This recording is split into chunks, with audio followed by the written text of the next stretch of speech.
सर्वांना ख्रिस्त येशूमध्ये प्रीतीचा सलाम. आणि प्रथम मी पिता पुत्र पवित्र आत्मा या त्रिएक देवाचे आभार मानतो की देवबापाने मला या मंडळीमध्ये आणलं. आणि त्यानंतर मी सेमारे पालकसाहेबांचे भरपूर असे आभार मानतो, कारण की पालकसाहेबांचं मंडळीवरती अतोनात प्रेम आहे आणि त्या प्रेमाच्या खातर त्यांनी या ठिकाणी मला तुम्हाला सावध करण्यासाठी बोलवलं. आणि मी देवबापाकडे प्रार्थना हेच करेन की पालकसाहेबांच्या सारखे सेवक अनेक मंडळाला लाभू देत, कारण की गेल्या कित्येक वर्षांपासून मी पालकसाहेबांच्या टचमध्ये आणि त्यांच्यासमोर मी लहानाचा मोठा झालं म्हटलं तरी पण चालत. नेहमी पालकसाहेबांकडून उत्तेजित बोलणं आणि कुठलंही काम असं ते आपण मिळून करूया असं त्यांनी नेहमी आम्हाला म्हणताना आम्ही ऐकले. आणि त्यांनी चांगला सपोर्ट केला आम्हाला तरुणांना नेहमी चर्चेसमध्ये, आणि आज देखील करत आहे. तर त्यांनी सांगितल्याप्रमाणे मी पालकसाहेबांना बोललो की मला उमरवाडच्या मंडळीमध्ये येऊन काही गोष्टींच्याबद्दल माझ्या आईंना, ताईंना, दादांना, वडिलांना सावध करायचं. आणि त्यावेळेस त्यांनी मला सांगितलं होतं की येत्या नवीन वर्षामध्ये मी तुला बोलण्यासाठी चान्स देईन. आणि त्यांनी बोलल्याप्रमाणे तसं झालं. या जानेवारीच्या महिन्यामध्ये त्यांनी या ठिकाणी बोलवलं, म्हणून मी पालकसाहेबांचे देखील आभार मानतो. आणि आता मी इथून पुढच्या टप्प्याकडे जात आहे. बोलत असताना काही गोष्टी मी तुम्हाला सांगेन, कदाचित त्या गोष्टी लागल्या तरी लागू देत, कारण की ते सांगणं मला गरजेचं आहे. कारण की तुम्ही प्रथम माझी आई लोक आहात, भाऊ लोक आहात, आणि मी देखील तुमचाच. त्या हेतूने तुम्ही त्यांनी जे सांगेन ते तुम्ही घ्यावं ही ख्रिस्त येशूमध्ये माझी तुम्हाला एक विनंती आहे. सर्वात पहिला मला एक प्रश्न विचारायचा आहे, किती लोक या ठिकाणी असे आहेत की जे बायबल वाचतात?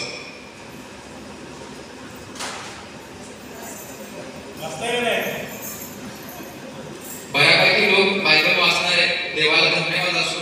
आता यानंतर मी तुम्हाला हे सांगतो, इथून पुढे बायबल वाचत असताना फक्त बायबल वाचू नका. तर बायबल वाचत असताना त्यामध्ये वचन जे तुम्हाला आवडतं किंवा चांगलं वाटतं किंवा वाचत असताना अंगावरती शहार येतात किंवा डोळे भरले जाते किंवा वाटतं की वचन माझ्यासाठीच आहे, तर ते वचन लगेच तुम्ही वहीवरती लिहून काढा. काय मी तुम्हाला सांगतो, बायबल वाचत असताना फक्त वाचणं गरजेचं नाही. तर बायबल वाचत असताना त्याच्यामधून तुम्ही स्त्रीलिंगी, पुल्लिंगी, एक वचने, अनेक वचने, देव कोणाशी बोलत आहे, का बोलत आहे, कधी बोलत आहे, देव बोलत असताना देव कुठे आहे तर मनुष्य कुठे आहे हे देखील बघणं त्या ठिकाणी गरजेचं आहे. हे का मी पुढे तुम्हाला सांगत आहे. बायबलचा आता आपल्याकडे ताई होत्या, ताईने मत्तईचा 24वा अध्याय वाचला. तर त्या अध्यायामध्ये मी काही वचन वाचणार आहे. तुम्ही सगळेजण लक्ष द्या, जरी तुम्हाला सापडलं लगेच तरी तुम्ही बघू पण शकता, पण माझ्याकडे लक्ष राहू दे. मत्तईचा 24वा अध्याय, त्यामध्ये मी 5वं वचन अगोदर वाचलं, त्याच्यानंतर मी पुढचे वचन वाचणार आहे. त्या ठिकाणी मत्तई 24:5 मध्ये असं लिहिलेलं आहे, येशू ख्रिस्त म्हणत आहे, कारण पुष्कळ जण माझ्या नावाने येऊन मी ख्रिस्त आहे असे म्हणतील व पुष्कळास फसवतील. वचन काय वाचले मी? कारण पुष्कळ जण माझ्या नावाने, म्हणजे पुष्कळ लोक प्रभू येशू ख्रिस्ताच्या नावाने या जगामध्ये येतील आणि ते अनेक लोकांना फसवतील, पुष्कळांना फसवतील असं लिहिलेलं. यानंतर याच अध्यायामध्ये पुढे 23 ते 26 वचन मी वाचणार आहे. या ठिकाणी असं लिहिलेलं आहे की त्यावेळेस येशू ख्रिस्त म्हणत आहे, त्यावेळेस जर कोणी तुम्हास म्हणले, त्यावेळेस जर कोणी उमरवाडच्या मंडळीस म्हणले, पहा प्रभू येशू ख्रिस्त सांगलीमध्ये आलेला आहे, प्रभू येशू ख्रिस्त पुण्यामध्ये, मुंबईमध्ये किंवा दक्षिण कोरियामध्ये किंवा साऊथ कोरियामध्ये, असं कोणी उमरवाडमध्ये तुम्हाला म्हटलं तर बायबल काय सांगते, त्यावेळेस जर कोणी तुम्हास म्हणले पहा ख्रिस्त येथे आहे किंवा तेथे आहे, तर ते खरे मानू नका. कारण खोटे ख्रिस्त व खोटे संदेश उठतील व साधेत निवडलेल्यास देखील फसवावे म्हणून मोठी चिन्हे व अद्भुते दाखवतील. या ठिकाणी असं लिहिलेलं. आता आम्ही म्हणतो की दादा आम्ही चर्चला जातोय, प्रार्थना करतोय, बायबल वाचतोय, आम्ही कसे फसले जातो. पण इथं स्वतः जगाचा उद्धारक, ज्याने जगाचा पाया घातला, तो प्रभू येशू ख्रिस्त या ठिकाणी असं म्हणतात की हे लोक विश्वासणाऱ्यांना देखील फसवतील. विश्वासणारे म्हणजे कोण? आपण लोक जे चर्चमध्ये बसतोय, प्रार्थनेला जातोय, हे लोक म्हणजे विश्वासणारे. बायबल सांगते ह्या लोकांना देखील ते लोक फसवतील. तर ते फसवत असताना कसे फसवणार आहेत माहिती आहे? असं येऊन काय पण उघड सांगणार नाही. बायबल सांगते ती चमत्कार देखील करते, कारण की विश्वासणारा जो व्यक्ती आहे ना, तो चमत्काराला वेडा असतो. कारण की चमत्कार म्हणजे नमस्कार ही मन आहे ते खरे, आणि आणि या ठिकाणी विश्वास ठेवणारा देखील काय करतील, चमत्कार झाला ना तर त्या ठिकाणी तो विश्वास ठेवतील बाबा हे देवाकडून असतं. यानंतर पहा, मी हे अगोदरच तुम्हाला सांगून ठेवत आहे. येशू ख्रिस्त म्हणतोय मी अगोदरच तुम्हाला सांगून ठेवले आहे. ह्यास्तव कोणी तुम्हास म्हणतील पहा तो अरण्यात आहे, तो रानामध्ये शेतामध्ये आहे, असं जर कोणी म्हटलं तर जाऊ नका. तुम्हास म्हणतील पहा तो आतल्या खोल्यात आहे, तर ते खरे मानू नका. कारण जशी वीज पूर्वेकडून निघून पश्चिमेपर्यंत चकाकत जाते तसे मनुष्याच्या पुत्राचे येणे होईल. Hallelujah, hallelujah. या शब्दाचा अर्थ देवाची स्तुती असतो. देवाची स्तुती असून तुम्ही शांत चित्ताने ऐकून घेताय. तर मला या ठिकाणावरून तुम्हाला हे सांगायचं आहे, प्रभू येशू ख्रिस्तांनी अनेक वर्षांच्या पूर्वीच भविष्यवाणी करून ठेवलेलं आहे, सांगून ठेवलेलं आहे, आम्हाला सावध केलेलं आहे की बाबा येणाऱ्या दिवसांच्या मध्ये माझं नाव घेऊन लोक त्या ठिकाणी येतील आणि म्हणतील की मी येशू ख्रिस्त आहे आणि सांगतील मी या ठिकाणी त्या ठिकाणी.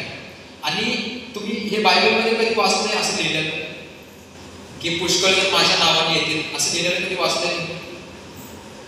ह्याचा अर्थ तुम्ही लोकांनी बायबलचा तो अध्याय वाचलेला नाही किंवा बायबल वाचलेला, तर तुम्ही बायबल वाचा. कारण की जसं बायबलमध्ये लिहिलेले की खोटे संदेष्टी येतील, तर ते खोटे संदेष्टी आलेले आहेत. बरेचसे खोटे संदेष्ट आहेत. गेल्या काही दिवसांच्या पासून आपण नाव ऐकलं असेल यहोवा विटनेस. तसंच आता जे नाव जास्तीत जास्त पसरत आहे ते नाव आहे यरूशलेम माता. हे नाव किती लोकांनी ऐकलेलं आहे? यरूशलेम माता याविषयी किती लोकांना माहिती आहे?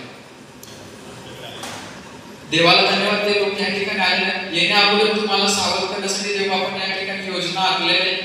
आणि खरोखर हे यरूशलेम माता म्हणजे चर्च आहे. त्या चर्चला इंग्लिशमध्ये world mission society the church of God या नावाने ओळखलं जातं. तर हे लोक काय म्हणतात, येशू ख्रिस्ताचं लग्न झालेलं आहे. तुम्ही कधी ऐकले लहानपणापासून आतापर्यंत येशूचं लग्न झालेलं? तर हे लोक म्हणतात प्रभू येशू ख्रिस्तांचं लग्न झालेलं आहे. ज्या देवाने आकाश पृथ्वी निर्माण केली तो आपला यहोवा परमेश्वर, त्या यहोवा परमेश्वराचं देखील लग्न झालेलं आहे असं ते म्हणतात. तर फक्त हे म्हणत नाही, तर बायबलमध्ये काही वचनामधून आपल्याला ते पुरावा करून देतात. आणि जास्तीत जास्त हे लोक जे स्त्रिया आहेत त्या स्त्रियांना या जाळ्यामध्ये त्यांच्या अडकवतात. कारण की बायबलमध्ये प्रेषित पॉल एक ठिकाणी असं म्हणतात की ज्या स्त्रिया सदा शिक्षणामध्ये जात आहेत, प्रार्थनेमध्ये जात आहेत, वचनामध्ये वाढत आहेत, अशा भोळ्या स्त्रियांना हे लोक फसवतात. तर हे लोक म्हणतात यहोवाचं लग्न झालेलं आहे, येशू ख्रिस्ताचं देखील लग्न झालेलं आहे. मी पुढे तुम्हाला ते वचन सांगतात थोड्या वेळामध्ये, कुठल्या वचनातून ते त्यांचं स्पष्टीकरण देतात.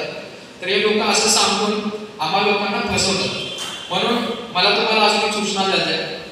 मोबाईलवरती फ्री बायबल म्हणून एक वेबसाईट येत असते, फेसबुकवरती किंवा युट्यूबवरती किंवा इंस्टाग्रामवरती येत असते. तर ह्याच्यापासून तुम्ही सावध राहा. ते फ्री बायबल कोर्स आहे म्हणून आपण त्याच्यामध्ये ऍड होतोय, पण ते पूर्णपणे त्या लोकांचा एक गट आहे असलेला. त्या फ्री बायबल टीचिंगमध्ये आपण जातोय, ऍप्लिकेशन इन्स्टॉल करतोय आणि तिथून मग त्यांच्या आगळ्या वेगळ्या शिक्षण आपल्याला द्यायला ते चालू होते. आणि ते आपलं ब्रेन वॉश असं करतात की काय बोलायला सुरू. आणि हे जे यरूशलेम माता नावाने फिरणारे लोक आहेत ते लोक फक्त केडीसी, केसीसी, सीएनआय या सीएनआय चर्चेला जाणारे जे लोक आहेत त्या लोकांच्याच घरामध्ये जातात. का जातात माहिती आहे? त्या लोकांना माहिती आहे की सीएनआय चर्चमध्ये जाणारे लोक किंवा केडीसी, केसीसी मध्ये जाणारे लोक बायबल वाचत नाहीत. ते लोक फक्त प्रभू वचना चर्चला जातात, ते लोक फक्त क्रिसमसला चर्चला जातात किंवा काहीतरी कार्यक्रम असेल तरच चर्चला जातात. आणि ह्या लोकांना आपण आपल्या जाळ्यामध्ये अडकवू शकतोय हे या लोकांना चांगलं माहिती आहे. आणि हे लोक उमरवाडमध्येच नाही, सांगली, मिरज, कोल्हापूर, कराड, सातारा, मुंबई, धुळे, सोलापूर आणि नाशिक असो, मुंबई, पुणे आणि खेडोपाडी जितके गाव जसे की जवळच आपल्या पाचगणी, महाबळेश्वर आहे, अशा बऱ्याचशा ठिकाणी जास्तीत जास्त हे लोक फिरत आहेत आणि अनेक लोकांना फसवत आहेत. आणि हे लोक दक्षिण कोरियामध्ये एका व्यक्तीने संस्था चालू केली. तर दक्षिण कोरिया त्या देशामध्ये हे लोक आपल्यापर्यंत आले आहेत आणि प्रत्येकाच्या घरामध्ये जाऊन त्या लोकांची भेट घेते. आता हे मी तुम्हाला थोडक्यात यांच्या गोष्टी सांगितल्या, पण मी तुम्हाला हे का सांगतोय हे मला तुम्हाला एका वचनामधून सांगायचं आहे. कोणीतरी ते वचन काढा, यहेजकेल त्याचा 33वा अध्याय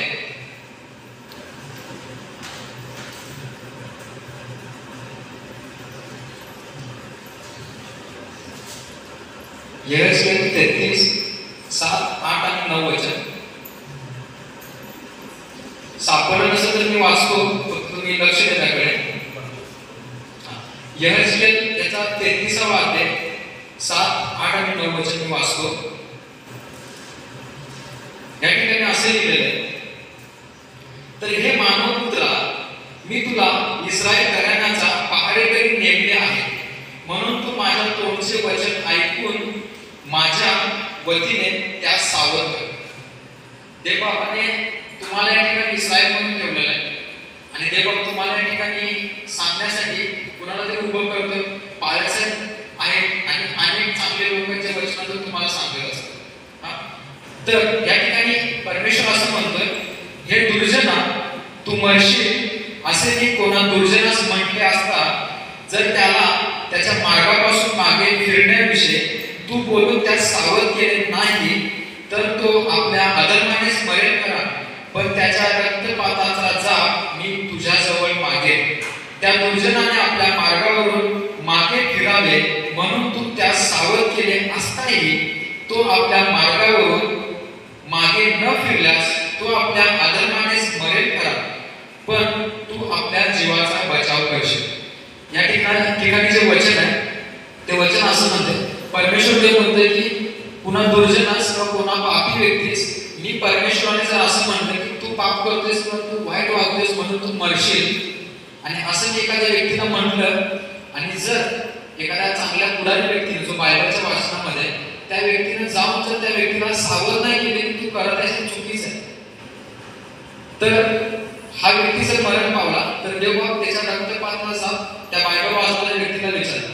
म्हणजे मी जर तुम्हाला या गोष्टी सांगितल्या नाही, तुम्हाला जर मी सावध नाही केलं, तर उद्या तुम्ही या लोकांच्या जाळ्यामध्ये अडकला तर तुमच्या आत्म्याचा नाश झालेला आहे किंवा होत आहे. म्हणून देवबाप तुमच्या रक्तपाताचा मला विचारतो, म्हणून मी या गोष्टी तुम्हाला सांगण्यासाठी या ठिकाणी आलेलो आहे आणि अनेक ठिकाणी जातो. हालेलुया. म्हणून मला तुम्हाला एक सांगायचं आहे, आता बाळासाहेब किंवा दादा जेव्हा शास्त्र भागाचा वाचन करत होते त्यावेळेस बऱ्याच जणांनी मोबाईलमध्ये बायबल ओपन केलं होतं. मोबाईलचं बायबल कधीच बघू नका, कारण की मोबाईलच्या बायबलमध्ये भरपूर प्रिंटेड मिस्टेक आहे. कुठंतरी एखादंच व्यवस्थित आहे पण ते आपल्याला माहिती नाही कुठलं व्यवस्थित आहे. पण हे जे मूळचं बायबल आहे, कधी पण तुम्ही ऑब्झर्वेशन करा, हे बायबल तुम्ही वाचत असताना सैतान तुम्हाला बायबल वाचू देणार नाही. तुम्हाला झोप येते, आळस येते, टीव्हीवरती चांगलं सिरियल लागतं, कुणाचा तरी फोन येतो किंवा घरामध्ये कोणतरी नातेवाईक येतो जो कधीच आला नाही, किंवा कंटाळ तरी येतो, किंवा झोप ही आठवडच आहे, झोप येतेच आपल्याला बायबल वाचत असताना. पण मोबाईलच्या बायबल आम्ही इझिली वाचतो, कारण की सैतानाला माहिती आहे ह्या बायबलमध्ये किती ताकद. मोबाईलचं बायबल कसं आहे, ते कंपल्सरी बायबल याच्यावरती असते, नेट चालू केल्यानंतर ते बायबल येते. आपण जर नेट चालू केला तर आगळे वेगळे वेबसाईट पण येत राहतात. मग बायबल वाचता आपण कधी त्या वेबसाईटकडे वळत जाते, आपल्याला काहीच कळत नाही. पण हे बायबल वाचत असताना आपण एकाग्रित होतो, आपण वेगळा वेळ काढतो. हे बायबल जवळ असते म्हणून आपण गुडघ्यावरती तरी पण चांगलं मांडी घालून बसून बायबल आपण वाचतो. आणि हे लिहिण्यासाठी अनेक लोकांनी आपलं रक्त सांडलेलं. हे बायबल आज आमच्या कपाटामध्ये धूळ भरलेले त्याला. मला वाईट वाटतं कधी कधी लोक बायबल वाचतात, पण या बायबलचा संघर्ष जर बघितला ना तर हे बायबल लिहिण्यासाठी यशया संदेशाला असं उलटा टाकला होता. त्याचे 2 पाय वरती केले होते आणि त्याच्या जांघाडामध्ये अशी करवत घालून त्याला कापलं होतं यशया संदेशाला. ज्या संदेशाचा या बायबल लिहिण्यामध्ये हात होता, ज्यानं बायबलमध्ये भविष्यवाणी लिहिलेलं आहे, येशू ख्रिस्ताविषयी भविष्यवाणी केली. त्यानंतर येशू ख्रिस्तांचे 12 शिष्य, त्याचं मरण जर तुम्ही बघायला गेलं तर उपकरणावरती मारून फेकून दिलं होतं त्यांना. हे सगळं कशासाठी झालं? ह्या बायबलसाठी झालेलं. या बायबलचा संघर्ष आपल्या हातामध्ये सहजरित्या नाही आलेला. आपण जाऊन कुठेतरी 500-700 रुपये विकत घेतोय आणि सहज आले असं आपल्याला वाटतंय, पण असं काहीच नाही. जेव्हा याचा आपण इतिहास वाचायला जातोय त्यावेळेस कळते की बाबा हे बायबल माझ्यापर्यंत येण्यासाठी काय काय झालं, किती लोक मेले, आणि आज आपण ते बायबल वाचत नाही किंवा चर्चमध्ये आपण ते बायबल घेऊन गेलो. तर मला तुम्हाला याच्यामध्ये चांगली शिकवण द्यायचं आहे. हे बायबल तुम्ही वाचा, कारण की देवाला आपल्याशी काय बोलायचं आहे. आजकाल अनेक संदेश येत आहेत आणि ते स्वतः करून काहीतरी सांगत आहेत. देव माझ्याशी बोलला, काल रात्री बोलला, काल पहाटे बोलला. देव असं बोलत नाही. देवाला जे बोलायचं ते बायबलमध्ये. देव म्हणतोय उघड बायबल आणि वाच, मला जे तुझ्याशी बोलायचं त्याच्यामध्ये लिहिलं. आणि आम्हाला तेच नको म्हणून सैतान आम्हाला बायबल वाचू देत नाही. त्यामुळे तुम्ही मोबाईलवरच्या बायबलला शक्यतो टाळा आणि जे आपलं घरातलं बायबल आहे तेच बायबल वाचा. जे बायबल सोसायटीज आहे ते पंडिता रमाबाई यांनी लिहिलेलं आहे.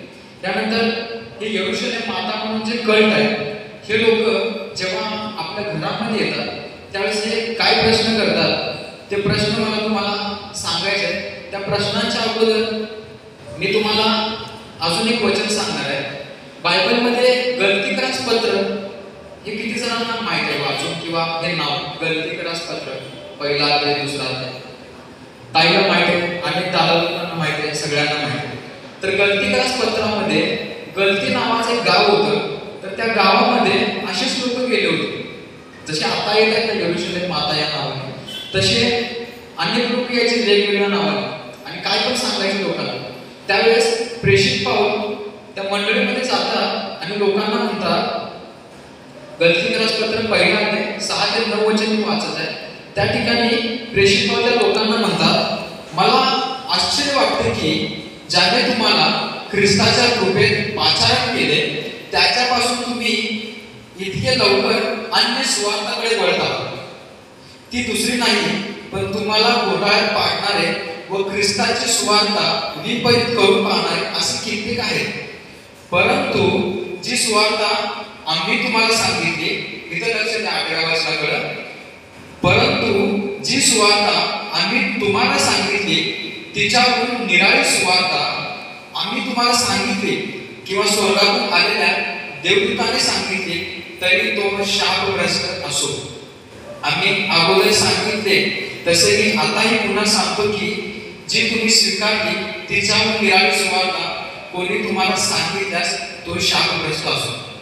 या ठिकाणी प्रेषित पाऊल काय म्हणतात, जी सुवार्ता आम्ही तुम्हाला सांगितली प्रेषितांनी, ती सुवार्ता सोडून आम्ही आगळं वेगळं काय तुम्हाला सांगितलं, किंवा स्वर्गामधून देवदूत जरी उतरून आला त्या देवदूताने जरी तुम्हाला आम्ही सांगितलेल्या सुवार्तेच्या आगळं वेगळं काय सांगितलं, तो देवदूत देखील शापग्रस्त असो. म्हणजे प्रेषित पावलाने सांगितलेल्या सुवार्तेला भरभक्कम इतका विश्वास होता की मी सांगितले तेच करायला, तेच करत होता आणि तेच करत आहे आणि असणार आहे. तर ह्यासाठी आपल्याला काय बघणं गरजेचं आहे, प्रेषित पावलाने कोणती सुवार्ता सांगितली होती.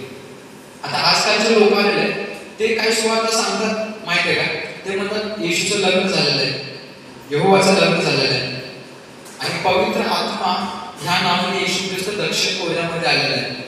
ते म्हणतात शाब्बात दिवस तुम्ही पाळता तो दिवस नाही. त्यानंतर ते म्हणतात आपल्याला जसा आधुनिक पिता आहे यहोवा पिता, तशी आपल्याला आधुनिक माता देखील आहे, म्हणजे यहोवा पित्याची बायको देखील आहे असं ते म्हणतात. एवढंच तर येशूची बायको देखील आहे असे म्हणतात. तर ही सुवार्ता वेगळी आहे. तर अशी सुवार्ता प्रेषितांनी बायबलमध्ये सांगितली का, नाही सांगितली. तर हे आपल्याला चाचणं गरजेचं आहे आणि यासाठी बायबल वाचणं गरजेचं आहे की प्रेषितांनी बायबलमध्ये सांगितलेली सुवार्ता कशी होती. तर ती सुवार्ता जेव्हा आम्ही बघायला जातो, मी फक्त तुम्हाला ते अध्याय सांगतो, एका दुसरं मी वचन वाचतो, त्या सुवार्तेमध्ये काय गोड रहस्य होतं आणि ती सुवार्ता असेल तरच तुम्ही ऐकलं पाहिजे. योहान 3:16 सगळ्यांना माहिती, देवाने जगाला एवढी प्रीती केली. तर ही सुवार्तेसाठी हे सुवार्तेचं वचन आहे. या वचनामध्ये आपण अनेकांच्या पण सुवार्ता घेऊन जातो, बरोबर. तर ह्या सुवार्तेमध्ये तारणारा ख्रिस्त येशू जो जगामध्ये आला, मरण पावला, पुनरुत्थित झाला, जिवंत झाला, स्वर्गामध्ये गेला आणि एक दिवस दुसऱ्यांदा आपल्याला घेण्यासाठी पृथ्वी तलावर येणार. हे योहान 3:16 आपल्याला कळतं, जो त्याच्यावरती विश्वास ठेवतो. Praise Lord. त्यानंतर आपण बघितलं पहिले कोरिंथीकरास पत्र 15 1 ते 4 वचन. या वचनामध्ये असं लिहिलेलं आहे, बंधुजनो, जी सुवार्ता मी तुम्हाला सांगितली, जिचा तुम्ही स्वीकार केला, जिच्यात तुम्ही स्थिरही आहात, जिच्याद्वारे तुमचे तारण होत आहे, तीच सुवार्ता मी तुम्हाला कळवतो. ज्या वचनाने मी तुम्हाला ही सुवार्ता सांगितली त्या वचनानुसार ती तुम्ही दृढ धरली असेल, नसल्यास तुमचा विश्वास व्यर्थ आहे. कारण मला जे सांगण्यात आले ते मी तुम्हाला सांगून टाकले. त्यापैकी मुख्य हे की शास्त्राप्रमाणे ख्रिस्त तुमच्या आमच्या पापाबद्दल मरण पावला, तो पुरला गेला, शास्त्राप्रमाणे तिसऱ्या दिवशी त्याला पुन्हा उठवण्यात आले. या ठिकाणी आलं येशू ख्रिस्ताचं नाव, येशू ख्रिस्त मारला गेला, पुरला गेला, पुन्हा जिवंत झाला. हे आले तर योहान 3:16 मध्ये तेच येते की येशू ख्रिस्तावर जो विश्वास ठेवा. म्हणजे यांनी जी सुवार्ता सांगितली त्या सुवार्तामध्ये येशूचंच नाव आहे. आता काही काही लोक म्हणतील ओनली जीसस काय, ओनली जीसस नाही तर त्रिएक परमेश्वर आहे. आपला देव पिता पुत्र पवित्र आत्मा. जसं आम्ही प्रेषितांचा मतांगीकार म्हणतो, देवचं बाप, देवचं पुत्र आणि देवचं पवित्र आत्मा.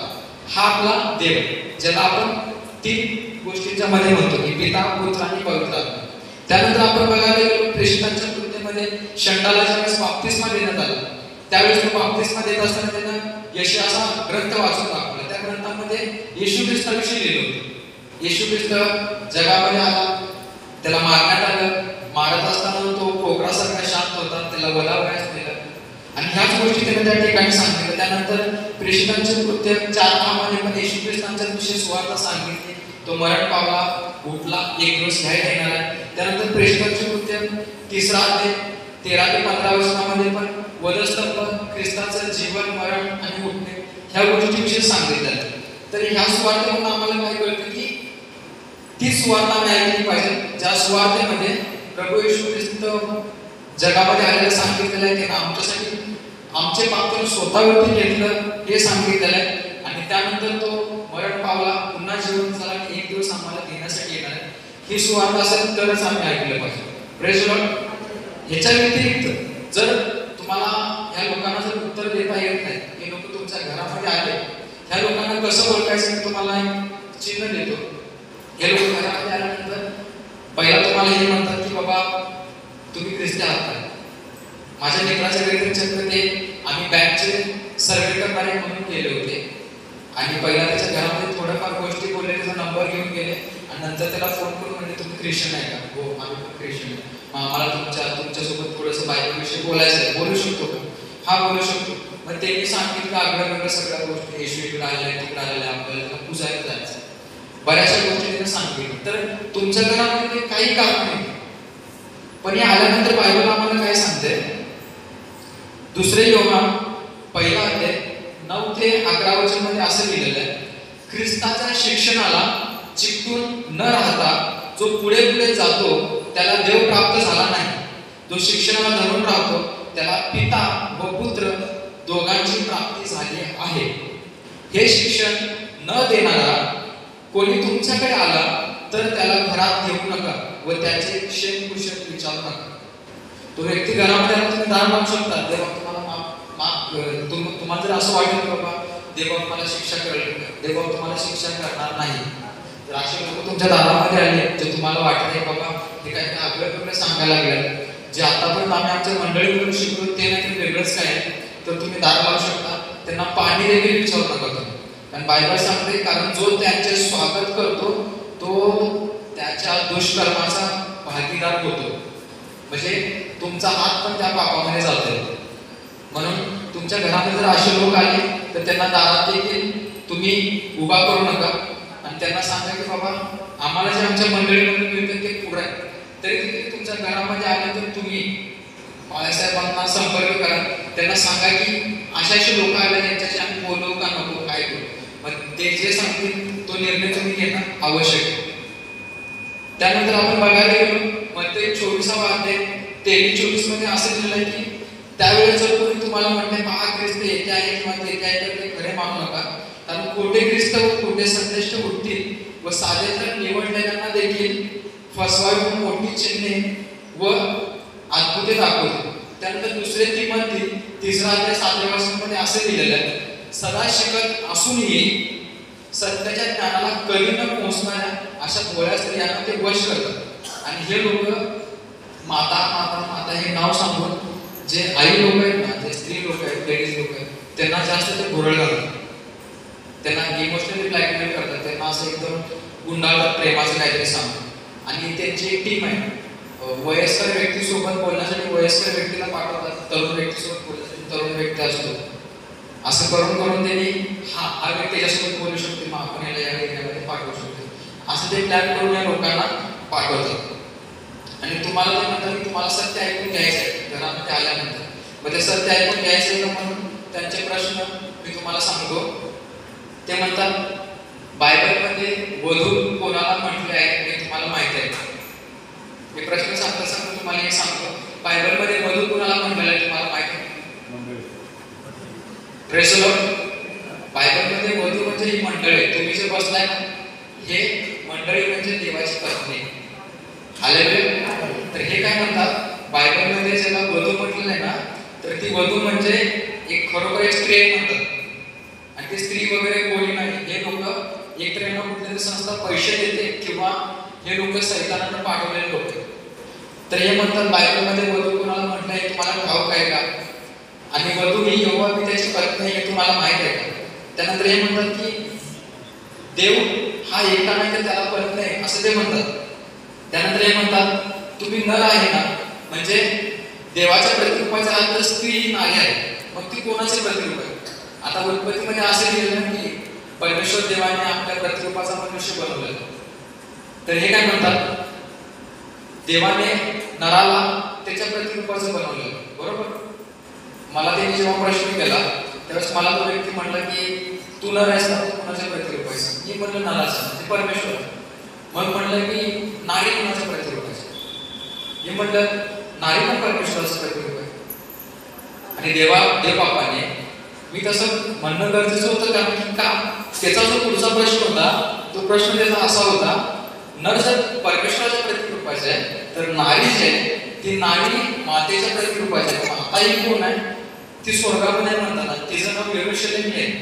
तर हे कुठून आले हे तुम्हाला पुढे समजेल. ते थोड्या वेळात ते संपवत आहे ही गोष्ट. तर त्यानंतर हे म्हणतात की 6 दिवस कोणता आहे? पित्याचे नाव यहोवा, पुत्राचे नाव येशू ख्रिस्त, तर पवित्र आत्म्याचे नाव काय? तुम्हाला पवित्र आत्म्याचे नाव जाणून घ्यायचं आहे. प्रभू येशू ख्रिस्त आता पवित्र आत्म्याच्या नावाने साऊथ कोरिया या देशामध्ये आलेला आणि तुम्हाला ते माहित आहे का? हे म्हणतात ते म्हणतात येशूलाही पत्नी आहे हे तुम्हाला माहित आहे का? आणि तीच वधू आहे हे तुम्हाला माहित आहे का? आणि या युगामध्ये आपल्याला तिच्याकडे प्रार्थना करायची असं देखील ते म्हणतात. त्यानंतर ते म्हणतात की देव हा यहोवा देव या नावाने आम्हाला जुन्या काळामध्ये प्रकट झाला. नंतर देव आम्हाला नव्या काळामध्ये येशू ख्रिस्त या नावाने प्रकट झाला. आणि त्यानंतर ते म्हणतात की आता येशू ख्रिस्ताचा काळ मलाकीनंतर संपलेला आहे. येशू ख्रिस्ताचं नाव काळ जो होता तो मत्तेपर्यंत किंवा योहानापर्यंत संपलेला आहे. तिथून येशू ख्रिस्त स्वर्गामध्ये जात असताना म्हणाले की मी जातो व तुम्हासाठी सत्याचा कैवारी पाठवतो. मग ते म्हणतात येशू ख्रिस्त पवित्र आत्म्याच्या नावाने आलेलं आहे आणि ते नाव तुम्हाला जाणून घ्यायचं आहे का? जर जाणून घ्यायचं असेल तर तुम्हाला बाप्तिस्मा घ्यावा लागेल. तर ते बाप्तिस्मा ज्या नावामध्ये देतात ते नाव तुम्ही सांगत नाही. ते नाव मी तुम्हाला सांगत नाही. ते नाव आहान सांग हॉम असं नाव आहे. कोरियन व्यक्ती आहे. त्या कोरियन लोकांचे नाव असेच असतात. तर तो व्यक्ती म्हणतोय की मी पवित्र आत्म्याने असं तो म्हणून त्याने दावा केला. आणि तो व्यक्ती त्याचा जो इतिहास होता त्या इतिहासामध्ये जर आपण बघितलं हा व्यक्ती जो आहे तो कोरियन व्यक्ती आहे. ह्याचा इतिहास मी तुम्हाला सांगतो. हे सांगून यरूशलेम माताचा एक इतिहास सांगणार त्यानंतर मी थांबणार आहे. तर आन सांग हा जो व्यक्ती आहे 13 जानेवारी 1918 रोजी या व्यक्तीचा जन्म झाला. 1947 मध्ये आन सांग हा व्यक्ती सेवंथ डे नावाचे चर्च असते तर त्या चर्चेसमध्ये तो जायला लागला. आणि त्या चर्चेसमध्ये तो जायला लागला म्हणजे तो विश्वास झाला त्याला येशू ख्रिस्त कळायला लागला. त्यानंतर 16 डिसेंबर 1948 मध्ये आन सांग ह्या व्यक्तीचा त्या ठिकाणी बाप्तिस्मा झाला. 1955 मध्ये 7 थंडर्सचे रहस्य या नावाचे त्याने पुस्तक लिहिले स्वतः. 1962 मध्ये आन सांग आणि 7th डे चर्चचे जो लोक आहेत ज्या चर्चमध्ये त्याने बाप्तिस्मा केला त्या लोकांचे भांडण झाले. त्या पास्टरांच्या आणि या व्यक्तीचं भांडण झालं. तर ते भांडण कशावरून झालं? क्रॉस असतो ना, क्रॉसवरून ते भांडण झालं. तो काय म्हणाला क्रॉस जे आहे ते क्रॉस धर्माचं चिन्ह नाही. यावर ते भांडण झालं. ते भांडण वाढलं तर तो व्यक्ती चर्च सोडून निघून गेला. निघून गेल्यानंतर त्या व्यक्तीसोबत 23 लोक देखील निघून गेले. मग 28 एप्रिल 1964 साली आन सॉन्ग ह्या व्यक्तीनं चर्च ऑफ गॉड नावाचे मिशन स्थापन केले, मंडळी स्थापन केली. आणि त्या चर्चचे नाव त्याने church of God Jesus witness असं ठेवलं. त्यानंतर त्या व्यक्तीनं हे चर्च दुसरं चर्च का स्थापन केलं होतं? त्याने हे चर्च ह्या हिशोबाने स्थापन केले की देवाचं नारी स्वरूप देखील आहे. आणि हे ते कशावरून म्हणतात म्हणजे मी तुम्हाला म्हणलं ना की हे म्हणतात यरूशलेम माता आहे. तरी कशावरून म्हणतात? गलतीग्रस्त पत्र 4 अध्याय 26 वचन, उत्पत्ती 1 अध्याय 26 27 वचन, प्रकटीकरण 21 9 ते 10 हे वचन आणि प्रकटीकरण 22 17 हे वचन. तर ह्या वचनाचे काही रेफरन्स ते आपल्याला देतात आणि म्हणतात की यरूशलेम माता आहे. पण मला तुम्हाला सांगायचं आहे, आंग सान हा व्यक्ती 1985 सालामध्ये मरण पावला. ह्या व्यक्तीने 1970 मध्ये देशभरामध्ये 4 चर्चची स्थापना केली. 1980 मध्ये 13 चर्चची स्थापना केली. त्यावेळेस the secret of God at the source of the water of life या नावाने पुस्तक लिहिलं. त्यानंतर 1981 मध्ये त्यांना मीडिया आउटलेटला पत्रकारांना काही गोष्टी पण सांगितल्या, म्हणाला की मी परत येणार. आणि तो व्यक्ती त्यानंतर 1984 मध्ये त्याने शेवटला वलाटन सण साजरा केला. त्यानंतर 1985 सालामध्ये तो मरण पावला. हा व्यक्ती जर पवित्र आत्मा आहे असं जर हे लोक म्हणतात, तर हा व्यक्ती 1985 सालामध्ये मरायला नाही पाहिजे होता. कारण की बायबलमध्ये असं लिहिलेलं आहे की प्रभू येशू ख्रिस्त म्हणतो की अल्फा आणि ओमेगा आहे, आदी व अंत मी आहे. मी मेलो होतो तरी पहा मी युगाने जिवंत. इथून पुढे त्याला कधीही मरायचं नाही. हालेलुया. तर हा व्यक्ती मेल्यानंतर आपली संस्था बंद पडेल म्हणून त्याच्या पत्नीनं यरूशलेम माता ही शिकवण चालू केली आणि ती शिकवण आतापर्यंत चालू आहे. म्हणून या लोकांच्यापर्यंत तुम्ही सावध राहा. हे लोक तुमच्यापर्यंत आले तर बाळासाहेबांना संपर्क करा आणि नेहमी बायबल वाचा, मोबाईलची बायबल काढा आणि बायबल वाचायचा नोट्स देखील करा. कंटिन्यू प्रार्थना करा. माझ्यासाठी देखील तुमच्या प्रार्थनेमध्ये तुम्ही आठवण ठेवा की अनेक ठिकाणी जाऊन मला या गोष्टी लोकांच्यापर्यंत पोहोचवायच्या. Thank you so much. God bless you.